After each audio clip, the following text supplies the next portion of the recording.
State amasung center da lengak pairi vasina state asida karamba matamda Meeyam da free movement Leihanba Ngamga-Douribano haina Manipur Pradesh Congress Committee gi senior spokesperson Ningombam Bufenda maintain hanglakli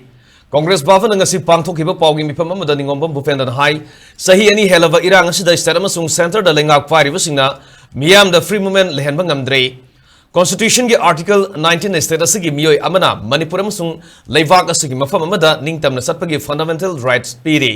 Adubu Masimbak State asidagi lengak fire basina khongguinare Paumising puba MS tagi vas amabo Manipur State haiba wahi happa yaro hena Central Force na athingba pikibasi yamna lujadaba thongni Manipur haiba wahi sizinabada athingba piba haibasi niyom nate Prime Minister Narendra Modi Manipur ge Governor Ajay Kumar Valana Constitution bu ikai khumnabaga loinana ngakna satuna Meeyam gi right mapung fana phangana bahona gadabani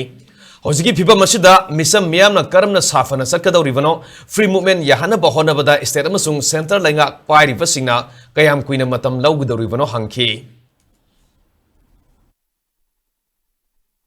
We express a serious concern on the failure of the state, including Union Government of India under Prime Minister Shri Narendra Modi, for their failure for effective free movement of all citizens and persons in the entire state of Manipur since 3rd of May 2023. We have learned today that Manipur State Transport Corporation bus carrying media persons and proceeding to attend COA Festival 2025 in Ukhrul district was stopped and the name Manipur written on the bus was covered and was reportedly told not to use the word Manipur. When a Manipur state transport bus cannot move freely, how can a common ordinary person move freely in our own state? How many years will both the government of India and Manipur governor take for free movement to ensure here in the state?